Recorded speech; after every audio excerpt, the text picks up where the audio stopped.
RBI governor Shaktikanta Das ने repo rate में 0.5% की बढ़ोतरी की। कहा, महंगाई के मोर्चे पर अनिश्चितताएं अभी भी बरकरार।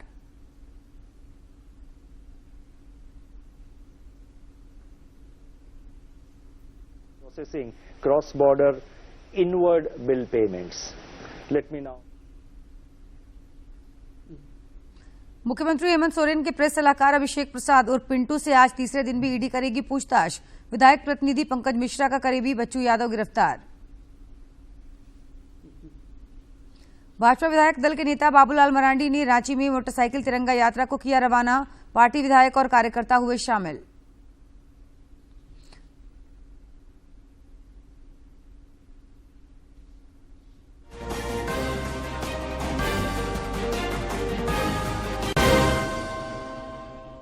और राष्ट्रमंडल खेलों में सुधीर ने पैरा पावर लिफ्टिंग में दिलाया स्वर्ण पदक। हॉकी में भारतीय पुरुष टीम सेमीफाइनल में।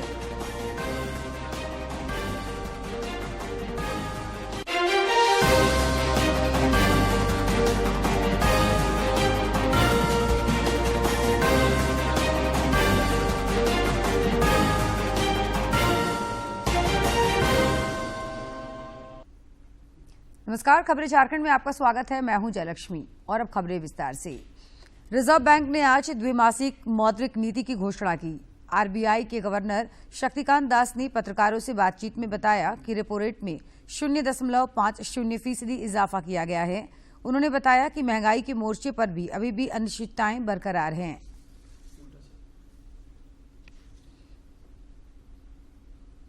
Let me now spell out what exactly it is. The Bharat Bill Payment System is an interoperable platform for standardized bill payments. This has transformed the bill payment experience for users in India.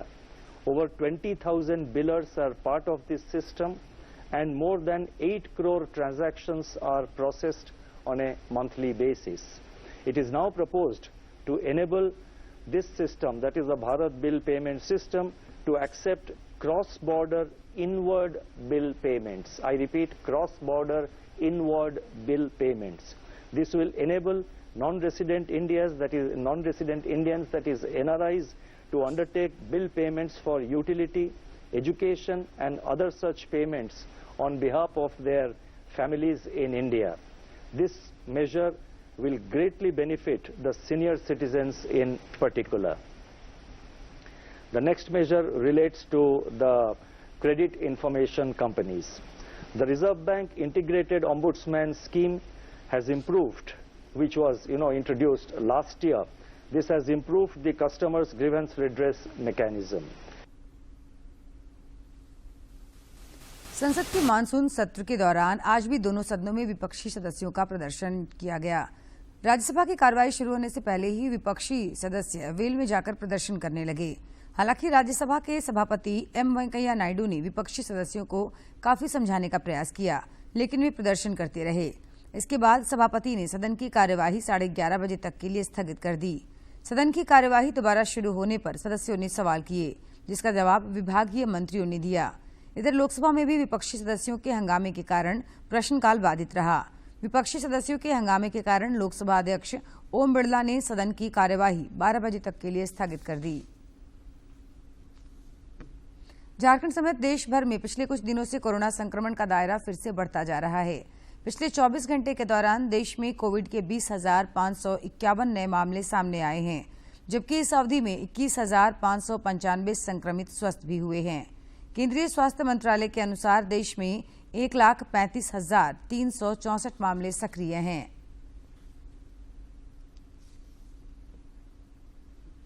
इधर झारखंड में corona के 1,011 सक्रिय मरीजों में सबसे अधिक जमशेदपुर के 359 मरीज शामिल हैं। स्वास्थ्य विभाग के अनुसार पिछले 24 घंटे के दौरान कोरोना के 132 नए मरीजों की पहचान की गई, जबकि इससे अधिक 192 मरीज स्वस्थ भी हुए हैं। कोरोना के खिलाफ जारी जंग में देश में टीकाकरण अभियान तेज गति से जारी है। केंद्रीय स्वास्थ्य मंत्रालय के अनुसार देश में अब तक कुल 2,05,67,20,000 से अधिक कोविड रोधी टीके लगाए जा चुके हैं।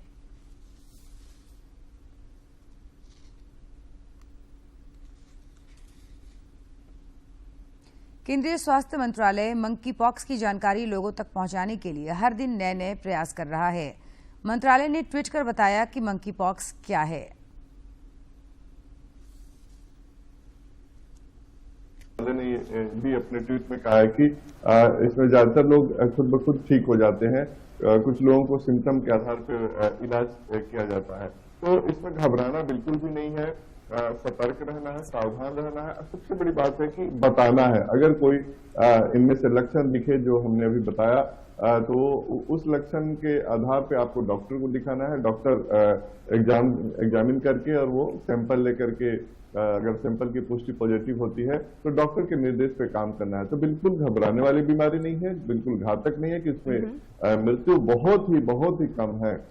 अगर आप थोड़ा सा लापरवाही करेंगे तभी, या फिर जो कोमॉर्बिड या गंभीर रूप से लोग जो बीमार होते हैं दूसरी गंभीर बीमारियों से, उनमें ही थोड़ा सा ज्यादा खतरा है। खासतौर पर बच्चों में चूंकि इम्यूनिटी थोड़ी सी कम होती है तो बच्चों में सतर्कता बरतने की जरूरत है। गर्भवती महिलाओं को थोड़ा ज्यादा सतर्क रहने की जरूरत है, लेकिन घबराने की बिल्कुल भी जरूरत नहीं है।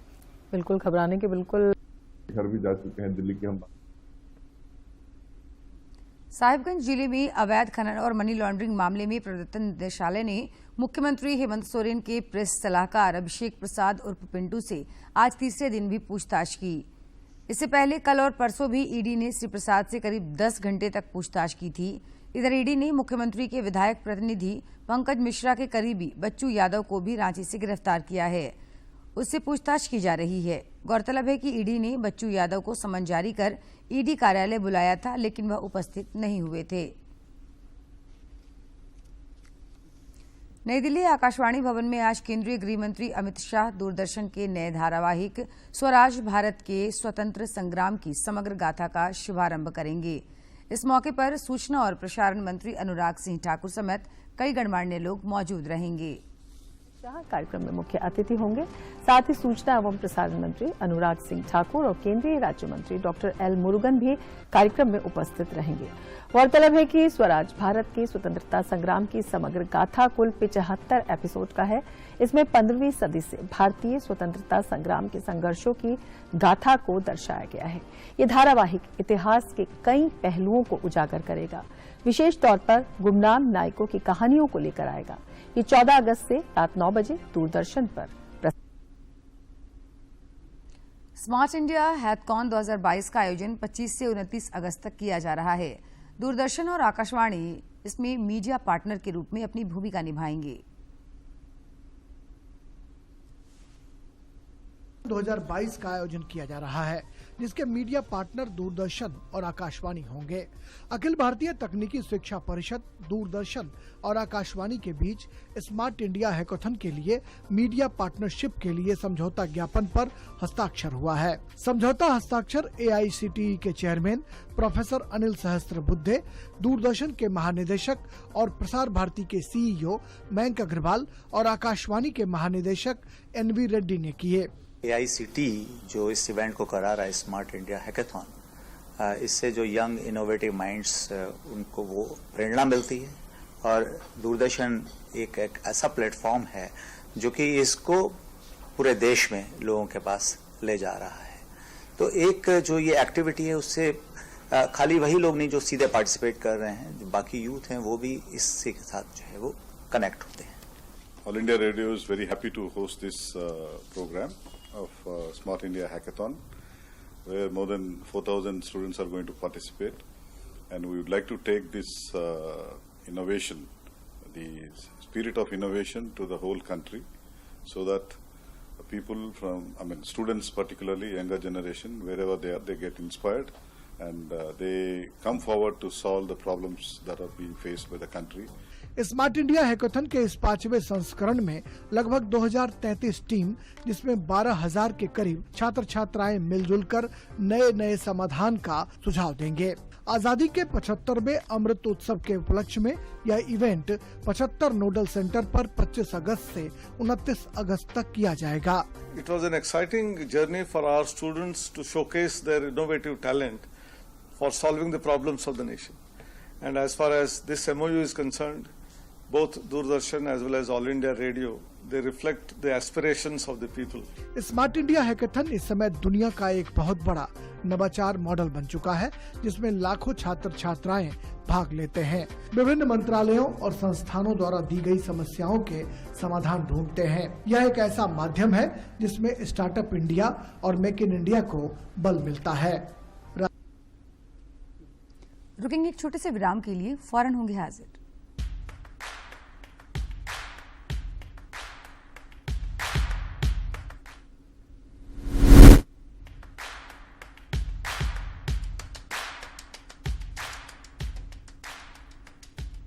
जितना संपन्न हम जमीन के अंदर है, उतना ही संपन्न हम जमीन के ऊपर भी।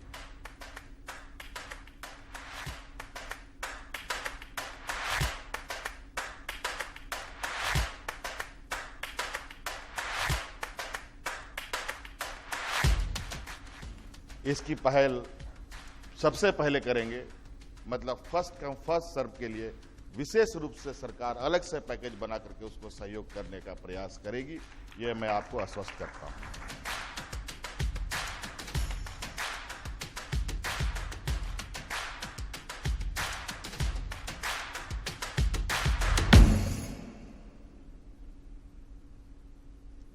बढ़ेंगे खबरों की ओर। हर घर तिरंगा कार्यक्रम को लेकर आम लोगों में भी काफी उत्साह देखा जा रहा है। देवघर स्थित डाकघर में इसकी बानगी देखी जा सकती है।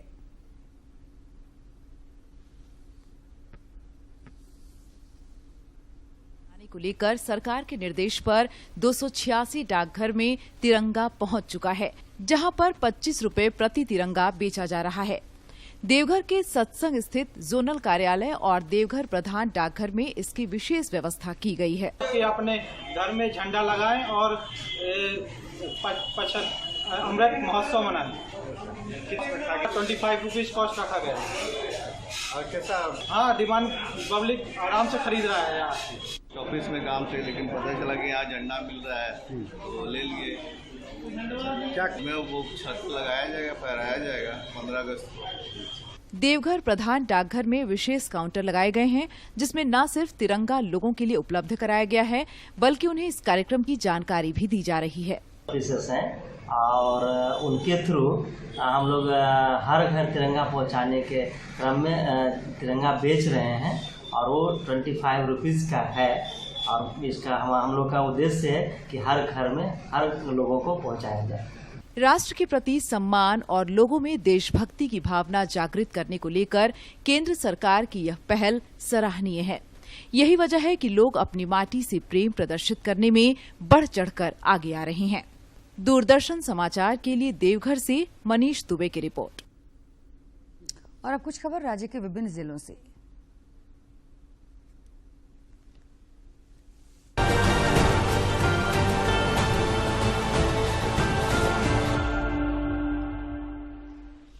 राज्यपाल रमेश बैस से गोमिया विधायक डॉक्टर लंबोदर महतो ने राजभवन में मुलाकात की। इस दौरान श्री महतो ने विभिन्न विषयों को लेकर राज्यपाल को ज्ञापन सौंपा। ज्ञापन के माध्यम से उन्होंने राज्य स्तरीय राष्ट्रीय शिक्षा नीति क्रियान्वयन कोषांग द्वारा तैयार किए गए पाठ्यक्रम ढांचा एवं क्रेडिट सिस्टम में खोरठा भाषा को सम्मिलित करने के लिए आग्रह किया। प्रवर्तन निदेशालय की टीम ने कार्रवाई करते हुए लालपुर थाना क्षेत्र स्थित वर्धमान कंपाउंड से मुख्यमंत्री के विधायक प्रतिनिधि पंकज मिश्रा के करीबी बच्चू यादव को गिरफ्तार कर लिया। गिरफ्तार करने के बाद बच्चू यादव से ईडी की टीम पूछताछ कर रही है। गढ़वा जिले के कांडी थाना क्षेत्र से पुलिस ने बाइक चोरी की घटना में शामिल अंतर्राज्यीय चोर गिरोह के 3 सदस्यों को गिरफ्तार किया है।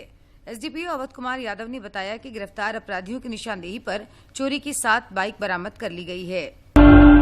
लोहरदगा के उपायुक्त डॉक्टर बागमारी प्रसाद कृष्ण ने जिले में डायन प्रथा उन्मूलन के लिए प्रचार रथ को रवाना किया। इस प्रचार रथ के द्वारा ऑडियो के माध्यम से डायन प्रथा उन्मूलन हेतु लोगों को जागरूक किया जाएगा। पाकुड़ की अपर समाहर्ता ने जिला विधि शाखा एवं उच्च न्यायालय में लंबित मामलों की समीक्षा की। इस दौरान उन्होंने उच्च न्यायालय में लंबित मामलों में ससमय सरकार का पक्ष रखने का निर्देश दिया। देवघर के उपायुक्त मंजूनाथ भंजत्री ने श्रावणी मेले के सफल संचालन को लेकर इंटीग्रेटेड मेला कंट्रोल रूम का निरीक्षण किया। इस दौरान उन्होंने नियंत्रण कक्ष से सीसीटीवी कैमरा, ड्रोन कैमरा के माध्यम से मेला क्षेत्र में हो रही गतिविधियों पर पैनी नजर रखने का निर्देश प्रतिनियुक्त अधिकारियों को दिया। पूर्वी सिंहभूम की उपायुक्त विजया जाधव ने विकास से संबंधित जिला स्तरीय समन्वय समिति की बैठक की। इस दौरान उन्होंने सभी विभागीय पदाधिकारियों को आपसी समन्वय से जनहित से जुड़े कार्यों को पूरा करने का निर्देश दिया। गोड्डा के उपायुक्त जिशान कमर ने जिले के सुंदर पहाड़ी प्रखंड कार्यालय एवं अंचल कार्यालय का निरीक्षण किया। निरीक्षण के दौरान उन्होंने प्रखंड विकास पदाधिकारी एवं अंचलाधिकारी से प्रखंड में चलाए जा रहे विभिन्न योजनाओं की जानकारी ली और आवश्यक दिशा निर्देश दिए। रांची के उपायुक्त राहुल कुमार सिन्हा की अध्यक्षता में केंद्रीय शांति समिति की बैठक हुई। बैठक को संबोधित करते हुए उपायुक्त ने कहा कि अखाड़ों द्वारा अपने अपने क्षेत्रों में ही जुलूस निकाले जाने के निर्णय से प्रशासन को विधि व्यवस्था संधारण में सहूलियत होगी। हजारीबाग की उपायुक्त नैन्सी सहाय से स्कूल से सरहद तक मुहिम से जुड़े विभिन्न विद्यालयों एवं संस्थाओं के बच्चों ने मुलाकात की। इस दौरान बच्चों ने सरहद पर तैनात वीर सैनिकों के लिए अपने हाथों से कार्ड बनाकर उपायुक्त को सौंपा। देवघर स्थित बाबा मंदिर में 18 दान पेटियों की कड़ी सुरक्षा के बीच गिनती की गई। गिनती के बाद दान पेटियों से कुल 17,41,778 रुपए प्राप्त हुए।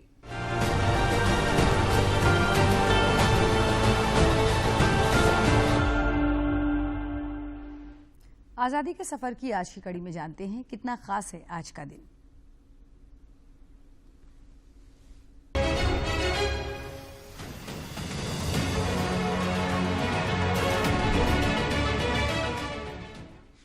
आज की कड़ी में हम स्वतंत्रता सेनानी गोपीनाथ बोरदोलोई का स्मरण कर रहे हैं, जिनकी मृत्यु 5 अगस्त 1950 को हुई।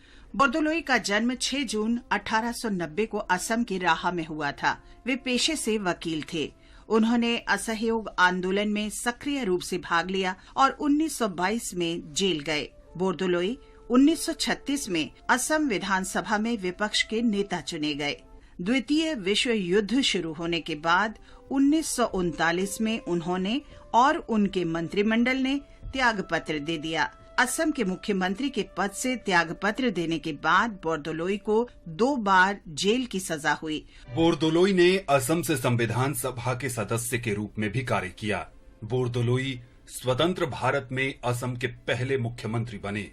उन्होंने प्रगतिशील औद्योगिक और शैक्षिक नीतियां लागू की और गुवाहाटी विश्वविद्यालय सहित कई विश्वविद्यालयों की स्थापना भी की। बोरदोलोई को लोकप्रिय की उपाधि से सम्मानित किया गया। महान राष्ट्रवादी गोपीनाथ बोरदोलोई का मुख्यमंत्री पद पर रहते हुए 5 अगस्त 1950 को निधन हो गया। सार्वजनिक क्षेत्र में योगदान के लिए बोरदोलोई को मरणोपरांत 1999 में भारत रत्न से सम्मानित किया गया। 2002 में संसद में बोरदोलोई की प्रतिमा का अनावरण किया गया। आज हम नीलकंठ दास को भी याद कर रहे हैं। उनका जन्म 5 अगस्त 1884 को ओडिशा के पुरी जिले के श्री रामचंद्रपुर गांव में हुआ था। उत्कलमणि गोपबंधु दास, आचार्य हरिहर दास, पंडित गोदा बरिशा मिश्रा और पंडित कृपा सिंधु मिश्रा के साथ नीलकंठ दास सत्यवादी युग की पंच शाखा में शामिल हैं, जिन्होंने ओडिशा में शिक्षा और संस्कृति के क्षेत्र में पुनर्जागरण लाने और इसकी समृद्धि सुनिश्चित करने का संकल्प लिया था। नीलकंठ ने ब्रिटिश सरकार की आकर्षक नौकरी के प्रस्ताव को अस्वीकार कर दिया था और सत्यवादी हाई स्कूल के हेडमास्टर के रूप में सेवा करना पसंद किया। बाद में उन्होंने उड़िया और दर्शन शास्त्र के प्रोफेसर के रूप में काम किया, लेकिन असहयोग आंदोलन में भाग लेने के लिए उन्होंने अपनी नौकरी छोड़ दी। उन्हें उत्कल प्रदेश कांग्रेस कमेटी के कार्यकारी सदस्य और अखिल भारतीय कांग्रेस कमेटी के सदस्य के रूप में भी चुना गया। उन्होंने संबलपुर से सेवा नामक समाचार पत्र का संपादन किया। 1922 में स्वतंत्रता संग्राम में भाग लेने के लिए उन्हें गिरफ्तार कर लिया गया और 6 महीने के लिए हजारीबाग जेल में कैद कर दिया गया। 1923 में नीलकंठ दास सेंट्रल असेंबली के सदस्य के रूप में चुने गए। उन्होंने 1926 में शिमला सम्मेलन में भाग लिया। 1928 में पंडित गोपबंधु की मृत्यु के बाद उन्होंने ओडिशा में कांग्रेस का नेतृत्व भी संभाला। सविनय अवज्ञा आंदोलन के दौरान उन्होंने नमक सत्याग्रह में भाग लिया, जिसके लिए उन्हें फिर 6 महीने के लिए कारावास हुआ। उन्होंने वंचित वर्गों के उत्थान के लिए आंदोलन शुरू किया और नव भारत नामक मासिक पत्रिका का संपादन भी किया। नीलकंठ दास ने गीता पर भाष्य भी लिखा। उनके महाकाव्यों में ओडिया भाषा की उत्कृष्ट कृतियों को शामिल किया जाता है। उत्कल विश्वविद्यालय की स्थापना में उनका अहम योगदान था। स्वतंत्रता के बाद नीलकंठ 1951 और 1957 में ओडिशा विधानसभा के सदस्य चुने गए। नीलकंठ दास ने 6 नवंबर 1967 को अंतिम सांस ली। इस महान देशभक्त नीलकंठ दास को हमारा शत शत नमन। हम मुंबई निवासी शहीद हरगोविंद लाल जी का भी स्मरण कर रहे हैं।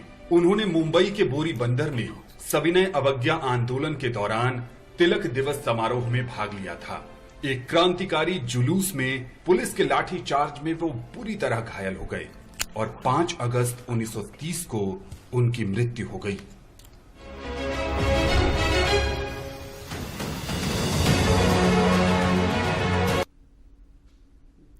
हर घर तिरंगा अभियान के तहत आज राजधानी रांची के मोराबादी स्थित गांधी प्रतिमा के समीप से मोटरसाइकिल तिरंगा यात्रा निकाली गई।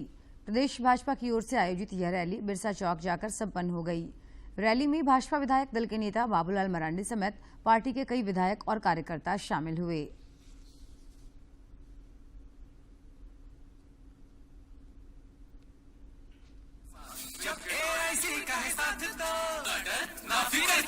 Agriculture insurance company of India limited AIC। आजादी के अमृत महोत्सव के तहत गुमला जिले में स्थित नवरत्नगढ़ के किले में आकर्षक विद्युत सज्जा की गई।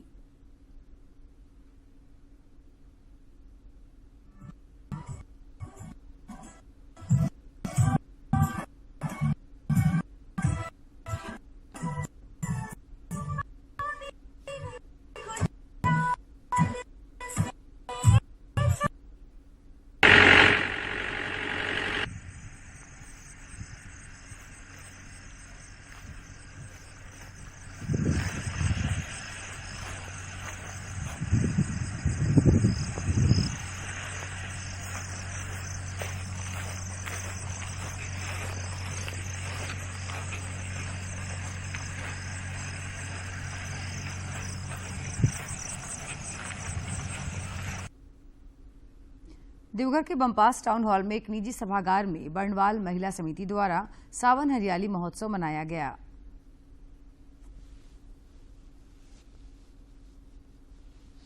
देवघर में हरियाली महोत्सव में बर्णवाल समाज की महिलाओं ने गीत संगीत के जरिए मनोरंजक कार्यक्रम प्रस्तुत किए। मौके पर सभी महिलाओं ने हरे वस्त्र में इको फ्रेंडली महोत्सव मनाया। महिलाओं ने कहा कि सावन के महीने में एक ऐसा मौका आता है जब समाज की सभी महिलाएं इकट्ठा होती हैं और एक दूसरे से मेलजोल बढ़ाती हैं।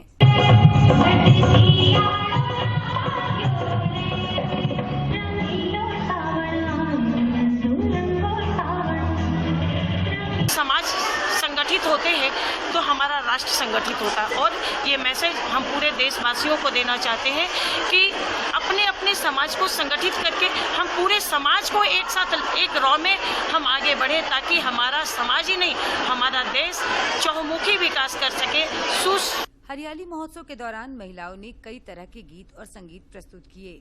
इस तरह के कार्यक्रम के जरिए कोशिश की जाती है कि लोग एक दूसरे के सुख दुख में काम आए और समाज का विकास हो। नहीं है कि हमारे उच्च पद पर भी हमारी महिला आसीन हो रही हैं और बर्नवाल समाज की महिलाओं को मैं देखती हूँ वो एक साथ एकत्रित होती हैं। वो एक मोती के माला जैसा पिरोटर माला बना रही हैं। इसीलिए मैं उनके इस कार्य के लिए मैं बहुत प्रसन्न होती हूँ और मैं चाहती हूँ वो इसी तरह आगे बढ़े और आगे बढ़ती जाए। यह मेलजोल अटूट रहे, सहयोग और समर्पण की भावना बढ़े, इसके लिए प्रयास भी किए जाते हैं। रंगारंग कार्यक्रम के जरिए एक बेहतर माहौल में महिलाएं एक दूसरे को जान सके, इसकी कोशिश की जाती है। राज्यपाल रमेश बैस आज हर घर तिरंगा अभियान के तहत राज्यवासियों के नाम संदेश को लेकर दूरदर्शन केंद्र रांची पहुंचे। दूरदर्शन के स्टूडियो में इनकी रिकॉर्डिंग की गई। केंद्र पहुंचने पर दूरदर्शन के अधिकारियों ने उनका स्वागत किया। इस दौरान केंद्र के कर्मचारी भी मौजूद थे।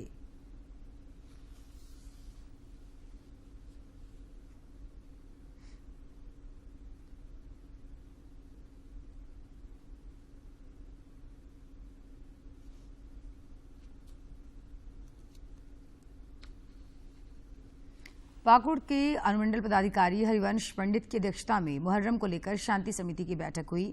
बैठक में उन्होंने लोगों से आपसी भाईचारे के साथ सौहार्दपूर्ण वातावरण में पर्व मनाने की अपील की। सरकार द्वारा महिलाओं को जोड़कर ग्रामीण इलाकों में रोजगार के अवसर दिए जा रहे हैं। इसका सकारात्मक प्रभाव देखने को मिल रहा है। गिरिडीह जिले की गांडी प्रखंड की महिलाएं लेमन ग्रास की खेती कर आत्मनिर्भर बन रही हैं।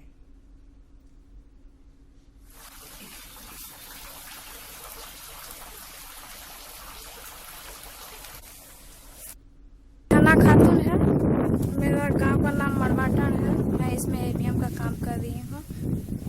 पहले हम लोग बेरोजगार थे, कोई काम नहीं था, घर का स्थिति भी बहुत खराब था। फिर जैसलमेर में काम करने का मौका मिला और हम इसमें जुड़े और इसमें लेमन ग्रास का भी फसल लगाने का मौका आया। तो इसमें सरकार भी हम लोग का मदद किया। 4,750 रुपये का अनुदान मिला सरकार की तरफ से। पहले हम लोग का बंजर मिट्टी था, जमीन था, हम लोग को कोई काम नहीं था। परिवार को मदद करने चाहते थे, लेकिन हम जब JLSP से जुड़े तो हम लोग को इनकम मिला सरकार की तरफ से। तो हम लोग, मेरा नाम सत्यवीर कुमार सिंह है और मैं जोहार परियोजना में जो है ITBP के जवान वीरू लांबा ने देशभक्ति के जज्बे से बारात एक कुमाऊनी गाना गाया है। उसकी झलक देखिए इस वीडियो में।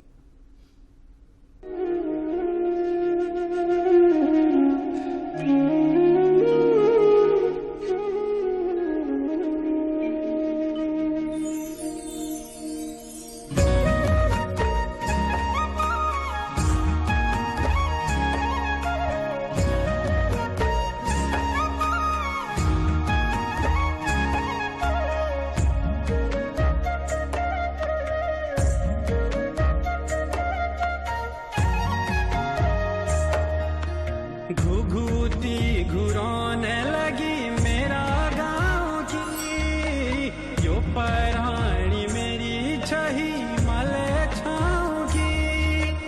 रखवाला छू मैं तो बॉर्डरी देश की, मैं सिपाही छू मेरा भारत। और खबरों के अंत में एक नजर मुख्य समाचार पर।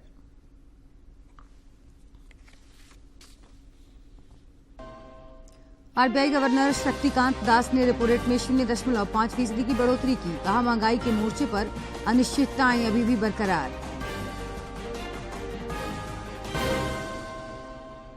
मुख्यमंत्री हेमंत सोरेन के प्रेस सलाहकार अभिषेक प्रसाद और पिंटू से आज तीसरे दिन भी ईडी करेगी पूछताछ। विधायक प्रतिनिधि पंकज मिश्रा का करीबी बच्चू यादव गिरफ्तार। भाजपा विधायक दल के नेता बाबूलाल मरांडी ने रांची में मोटरसाइकिल तिरंगा यात्रा को किया रवाना। पार्टी विधायक और कार्यकर्ता हुए शामिल।